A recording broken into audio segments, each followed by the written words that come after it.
That's your Eulerian cycle. It's a cycle. So that's the algorithm. So here is the illustration of this algorithm once again. So এই যে আমরা একে ছেড়ে দিয়েছিলাম কি এই পাথগুলো গেছে তাই না? আমি যেটা নিয়েছিলাম তার থেকে ডিফারেন্ট হবে। দেখেন আটকে গেল সে। আটকে গেলে কি তাকে একটু রোটেট করে দেব। রোটেট করে দেব কত? ইদার এখানে অথবা কি এইখানে because there are unused edges there. আমি যদি রোটেট করে দেই তাহলে এই যে এরকম হবে 1 2 3 4 তারপর সেখান থেকে কি আবার যেতে পারবে এদিকে রাইট তো এদিকে যদি যায় তাহলে আরেকটা বের করবে ওই 5 6 7 8 বাট এগেইন ইটস আর যাওয়া যাবে না তাহলে ইদার এখান থেকে অথবা এখান তো যায় না হয় এখান থেকে অথবা এখান থেকে স্টার্ট করবে so you start again here then it will get the whole part so here is your algorithm first step টা হচ্ছে form a cycle by randomly walking in the graph do not visit the same edge twice randomly হেঁটে হেঁটে আমি একটা cycle তৈরি করলাম এখন তো এটা যেতে পারতেছি না তো যেতে না পারি তখন আমি দেখব যে এমন কোন নোড আছে কিনা যেখানে স্টিল আনএক্সপ্লোরড এজ রয়ে গেছে যেমন আমাদের কিন্তু ছিল তাই না তাহলে আবার স্টার্টিং নোডটা ওইখান থেকে করে দিই তাহলে সাইকেলটা আবার রিশাফল করে দিচ্ছে দেন এগেইন স্টার্ট ফ্রম দেয়ার আবার আটকে গেলে আবার একই কাজ করব এবার করতে করতে করতে যখন দেখবে আর কোনো এজ নাই দ্যাটস মাই Eulerian cycle আচ্ছা তোমার একই সময় একবারে বেশি ট্রাভার্স করা হচ্ছে না হচ্ছে না মানে রিশাফল করে তো আমার সাইকেলটাকে ওদিকে তো আর যাচ্ছি না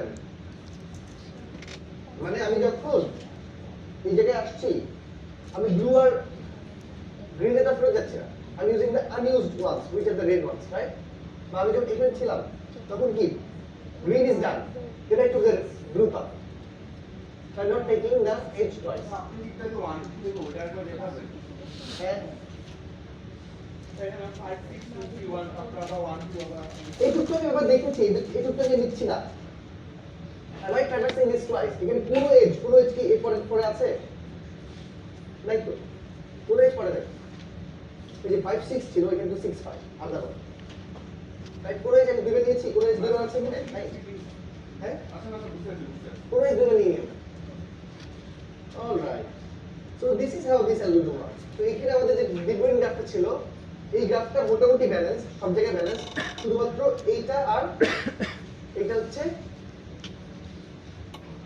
ইমব্যালেন্স তাই না তো এটাকে বলছি আমরা নিয়ারলি ব্যালেন্স তাহলে নিয়ারলি ব্যালেন্স গ্রাফ কোনটা নিয়ারলি ব্যালেন্স গ্রাফ হচ্ছে যদি একটা অ্যাড করলে ওই গ্রাফটা ব্যালেন্সড হয়ে যায় এবং স্ট্রংলি কানেক্টেড হয়ে যায় আমরা যদি একটা এজ অ্যাড করি now I can apply the same algorithm that I had to solve the Eulerian cycle problem তারপর ওই একটা বাদ দিয়ে দিলে কি পাথ হয়ে যাবে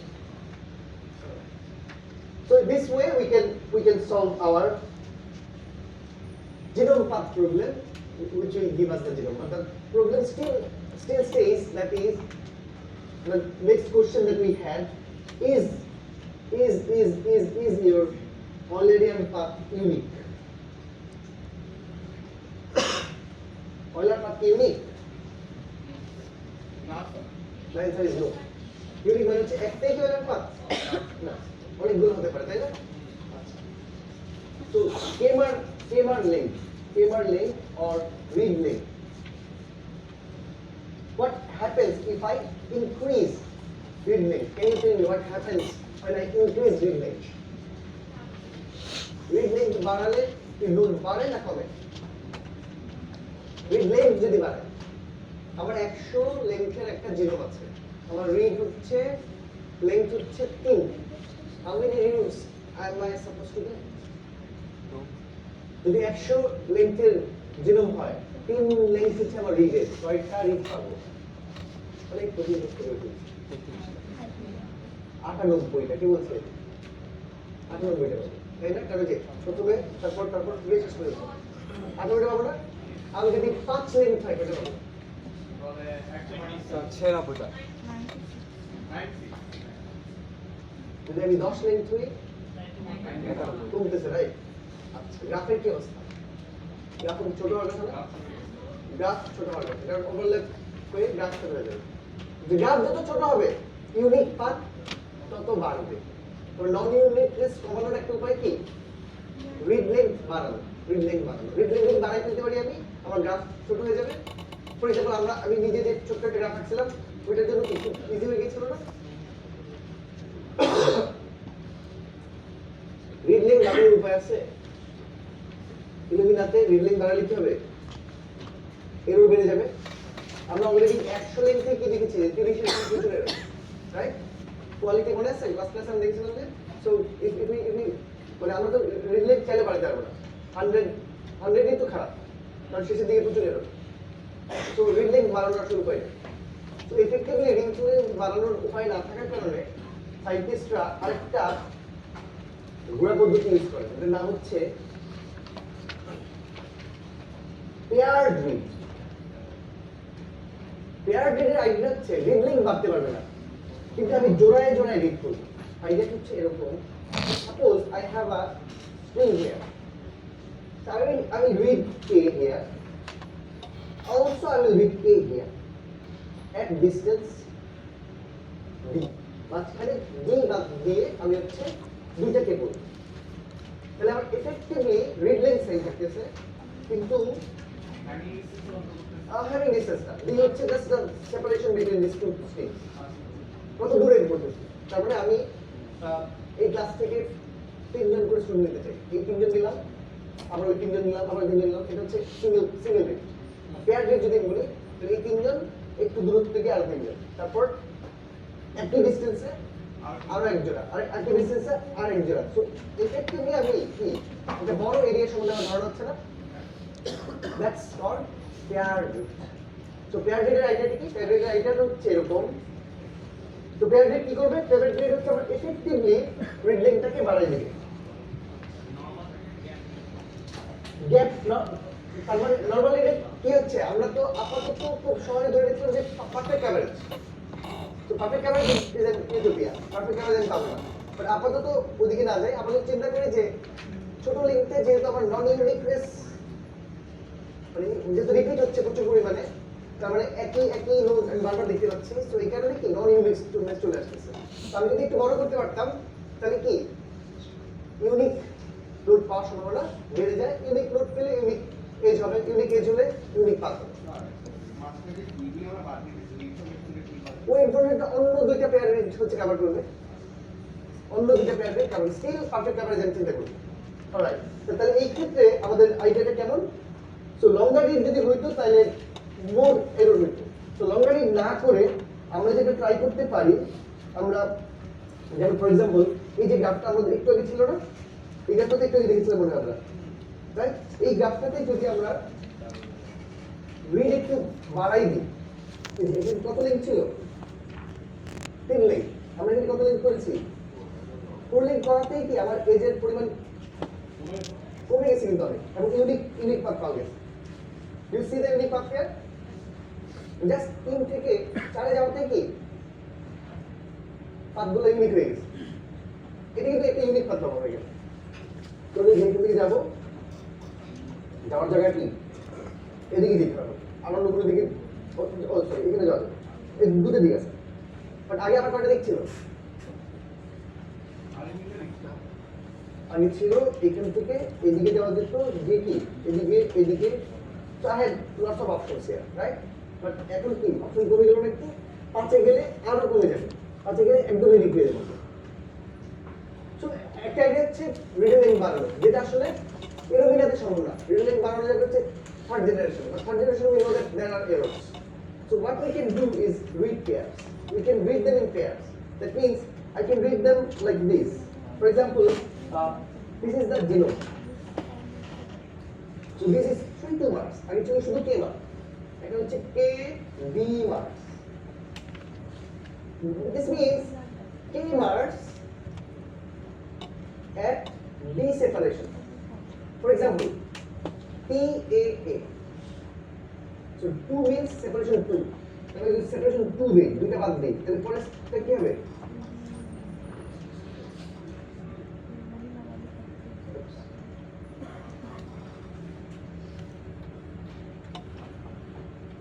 So here, আমি এই যে TAA and GCC. মাঝখানে আমরা কি এর মধ্যে ডিসটেন্স হচ্ছে দুই সেপারেশন, রাইট? মানে এই পজিশনটা কত? 0, এই পজিশনটা কত? 1, এই পজিশনটা কত? 2, এটা 3, এটা হচ্ছে 4। তাহলে যে 2 আর 4, তার মানে আমার এই দুটো লোকেশন এই ডিসটেন্সে কত? 2 and 4, তাহলে মাঝখানে দুটো location different, index difference, right? Make sense? Sir 1 থেকে সেকেন্ড তো 1 হবে। কোথায়? ঠিক আছে? And this is like just for definition. Yeah, that can be, but যেটা হচ্ছে তাহলে at least দুটো ইন্ডেক্স আমি ডিফারেন্স করতে পারি। বা আমি চাইলে কি আরো রিয়েলিস্টিকলি আপনি যেটা করেন সে 100 and 100, তাহলে এই ডিসটেন্স থেকে সিলেক্ট করুন। So effectively কি আমার coverage বেড়ে যাচ্ছে। So in that case, how will your degree গ্রাফটা দেখতে কেমন হবে? আগের মতন কিন্তু এখানে কি রিড পেয়ার, একটা রিডের জায়গায় রিড পেয়ার। আগে শব্দটা ছিল একটা রিডের সাফিক্স আর একটা রিডের প্রিফিক্স, নাকি এক না, আমরা কি করতাম একটা রিডকে দুই টুকরো করে দিতাম, সাফিক্স আর প্রিফিক্স ভেঙে যেত, ভেঙে যেতে মাঝখানে থাকতো কেবার। So for example if I have this read here, রিডটা কি টিএএ, তাহলে আমি কি করতাম টিএ একদিকে থাকতো আরেকদিকে কি এ, মাঝখানে হচ্ছে টিএ। এখন তো টিএ এর সাথে আবার কি আসছে জিসিসি, তাহলে আমি কি এখানে জিসিসি কে কনসিডার করতে হবে? তো জিসিসি কে যদি কনসিডার করি তাহলে জিসিসি আবার কিসে ভাগ হবে? জিসি এবং সিসি, তাহলে সিসি এখানে চলে আসবে, জিসি চলে আসবে, তাহলে মাঝখানে হচ্ছে টিএএ এন্ড জিসিসি। মাঝখানে কি তার নাই? এই দিক থেকে তো মাঝখানে কি বোঝার কোনো উপায় নাই। মেবি টি মাঝখানে কি covered by other pair read, মাঝখানে কি কে রিড করবে বলেন তো? পরেরটা কি AT, so there is another like AT and CCA. No, graph বলে দেবে, আমি গ্রাফ কেউ যদি দেবে রেকর্ড করে ওখানে আসতেছি, রেকর্ড করে ওখানে আসতেছি। again গ্রাফ তৈরি করব আমি যদি দেখি বুঝছি, TA এবং GCC এখান থেকে কি বুঝছি যেটা আমার সামনে হাতে আছে। AAT এবং CCA আমি রেকর্ড করে আসতেছি, এখান থেকে তুমি এই দুটো ওদিক দিয়ে যাও। তারপর আমরা দেখব এটা থেকে করতাম একের উপর নোটগুলো কি জোড়া দিতাম না, জোড়া দিলে বোঝা যাবে যে এগুলো একসাথে ছিল। হ্যাঁ যদি জোড়া দিতে পারে, যদি জোড়া দিতে পারে, if you have got perfect coverage then অবশ্যই জোড়া দেওয়া যাবে। পারফেক্ট কভারেজ একটা ইউটোপিয়া, তাই না? পারফেক্ট কভারেজ পাবো আমরা? পাবো না, বাট যদি পারফেক্ট কভারেজ হয় তাহলে গ্রাফটা জোড়া দেওয়া যাবে এবং আলটিমেটলি গ্রাফটাকে জোড়া দিতে দিতে দিতে দিতে আমরা একটা সুন্দর গ্রাফ পেয়ে যাবো। এরকম যে আগের মতো কি আমরা জোড়া দিয়ে দিব একই রকমের গ্রাফগুলো, ডিব্রুইন গ্রাফ বানিয়েছিলাম না আমরা। Now we are creating De Bruyne graph for paired grids and eventually it will come up and look like this, right? এটা জোড়া দেওয়া যাবে। তো যেমন এখানে একটা আমরা পেয়ার গ্রিড, কিন্তু একটা পেয়ার গ্রিড। তো আমাদের যে আজকের ক্লাসটা শুরু করেছিলাম তখন আমরা কয়েকটা অ্যাজাম্পশন নিয়েছিলাম। অ্যাজাম্পশন ছিল যে perfect coverage, right? So let's remove this. Perfect coverage হলে কি হবে? গ্রাফটার অবস্থা কি হবে? জোড়া দেওয়া যাবে। তখন গ্রাফ থেকে কানেক্টেড থাকবে না, কানেক্টেড থাকবে না। সো গ্রাফটা যদি আমি পারফেক্ট কভারেজ দেওয়া হয় তখন হচ্ছে জোড়া দেওয়া যাবে, কিছু কিছু যাবে, সবগুলো যাবে, এটা হবে, right? So what is the situation? Perfect coverage যে নাই বলতেছে এটা সিচুয়েশন কেমন? সিচুয়েশন হচ্ছে if this is my genome, আগে আমরা কি চিন্তা করতাম যে সব এই রিডগুলো কি সব এরিয়া কভার করে দিত, they were connected, রাইট? এরকম চিন্তা করতাম আমরা, এটাকে বলা হচ্ছে পারফেক্ট কভারেজ। পারফেক্ট কভারেজ নাই মানে হচ্ছে situation might be like this, তার মানে এরকম একটা জায়গা আছে যে জায়গাটা covered by, so this is a gap, this is a gap, this is a gap, which means জিনোমে এমন কিছু জায়গা রয়ে গিয়েছে যেগুলোকে কোনো রিড কভার করে। তাহলে ডিব্রুইন গ্রাফ যদি তৈরি করি, ডিব্রুইন গ্রাফটা আনকানেক্টেড হবে না। এই পার্টটার জন্য একটা ডিব্রুইন গ্রাফ হবে, এটার জন্য একটা হবে, এটার জন্য একটা হবে, এটার জন্য একটা হবে। প্রত্যেকটা পার্টে আমরা কি আলাদা করে অয়েলের পার্ট দিতে পারবো, কিন্তু এগুলোকে জোড়া লাগানোর কোনো উপায় আমার জানা আছে? নাই। So this is a realistic problem that scientist has to solve. Manually can do it. Do not do it. Information নাই।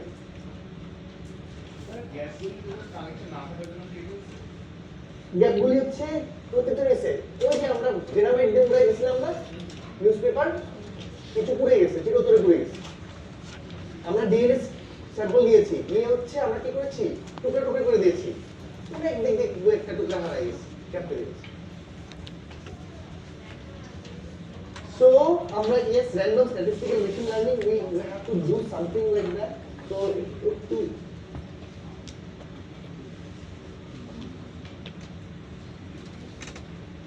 এই প্রবলেমটাকে বলা হচ্ছে গ্যাপ ফিলিং এই প্রবলেমটাকে বলা হচ্ছে গ্যাপ ফিলিং কেমন গ্যাপ ফিলিং এর প্রচুর অ্যালগরিদম আছে যেমন এখানে একটা অ্যালগরিদম আছে নাম কি probabilistic method for filling gaps in genome assembly and obviously right, one of the options is faculty member. Okay, so basically what we did, we used statistical machine learning to fill those gaps. This is a funded project and this paper we published in 2022. So the other professor here, Professor Atif Pramod, he is in good. Alright. So এগুলো পেপারগুলো দেখতে পারেন যে আপনি কি করে করেছিল তো যেটা এখন এই মুহূর্তে ডিপ লার্নিং ইউজ হয় এই গ্যাপ ফিল করার জন্য if I go back here again so imperfect coverage right so one of the way gap fill করতে হবে রাইট গ্যাপগুলো আসবে তো আরেকটা শর্টকাট আছে যেমন এখানে দেখেন এখানে আমাদের similar gaps right we have got some larger papers but still gap left coverage still so imperfect but gap but আমরা চাই কি এরকম একটা জিনিস চাই তাই না so what if I can so these are 10 length reads what if I can break them into shorter pieces তাহলে কিন্তু এগুলো সবগুলো কি ফর এক্সাম্পল এই রিডটা আছে এই রিডটা থেকে যদি আমি শর্টার পিস তৈরি করি for example A T G C C G T এটা যদি আমি 5 করে রিড করা শুরু করি তাহলে কি এরকম একটা পারফেক্ট কাভারেজ দেবে না then I can use the green graph to create the perfect the green graph and then I can get the other part ঝামেলা হবে বাট হ্যাঁ বেটার কাভারেজ দিতে পারে ঝামেলা হবে আপনার নিজে টেস্ট করতে পারেন বাট যদি এরকম হয় আমার 100 লেন্থের রিড আছে আমি চাইলে কি এগুলাকে ছোট করে নিয়ে কাজ করতে পারি তো এটাকে কাউন্টার রাইট এটা একটা ওয়ে আউট হতে পারে কিন্তু ছোট লিঙ্ক আরেকটা ঝামেলা আছে নন ইউনিক পাসের সংখ্যা বেড়ে যাবে আচ্ছা আর কন্টেক্সট হচ্ছে এই যে এইমাত্র যেটা বললাম যে গ্যাপ তৈরি হবে so since there are gaps তাহলে আমরা আসলে কানেক্টেড গ্রাফ পাবো না আমরা হচ্ছে কন্টেক্ট পাবো এরকম টুকরা টুকরা পাবো দেন এই টুকরাগুলোকে কি সামনেতে জোড়া দিতে হবে so that's why this problem is called assignment জোড়া দেওয়ার problem right last line here then আমরা কুইজে যাব আরেকটা হচ্ছে আমরা আরেকটা অ্যাজাম্পশন ছিল সেটা কি এরর নাই তাই না আমরা এ কে সি পড়ে নাই সি কে জি পড়ে নাই এটা আমরা ধরেছি এটাও তো পসিবল না তো দেন এররস এরর হলে কি হবে ফর এক্সাম্পল এখানে দেখেন এরর হলে কি হয় এরর হলে যেটা হয় ফর এক্সাম্পল হিয়ার এই দুটো কি একই হওয়ার কথা ছিল তাই না জাস্ট একটা পজিশনে একটা এরর হয়েছে এরর হওয়ার ফলে কি একটা নতুন পাথ তৈরি হচ্ছে but this path is not a real path right so here we get a bubble this is called a bubble এরকম বাবল তৈরি হয় প্রচুর বাবল তৈরি হয়ে যেতে পারে আমার পাথের বাইরে এক্সট্রা কিছু এজ থাকবে যেগুলো আসলে রিয়েল এজ না বাট এটা কোনটা রিয়েল এজ না কোনটা রিয়েল এজ এটা তো আমি জানি না so after I get the graph I might make some যে আমরা মোটিভের ক্ষেত্রে কি করতাম কনসিয়াস সাস্টেনটা করতাম তো এইভাবে যদি আমরা কোনোভাবে বাবল ডিটেক্ট করতে পারি তাহলে আমি বাবল রিমুভ করার ট্রাই করতে পারি দেন মাই De Bruijn graph will be close to the real De Bruijn graph. Originally, De Bruijn graph was proposed in 1960s, and it has no connection with biology or anything. It was created by information theory theorists. They are information theory theorists. Shannon Sen named the Only in 1990s, biologists or the bioinformaticians or computer science scientists, they understood the problem take আমরা আসলে genome assembly হিসেবে problem হিসেবে consider করতে পারি and not the naive version but still currently অনেকগুলি assembly আসলে De Bruijn গ্রাফের পুরো একটা ভার্সন ইউজ করে we have seen one version alright so we end the topic here now we should go for the quiz right আচ্ছা তাদের 18 class আছে, not many. Alright. So what I suggest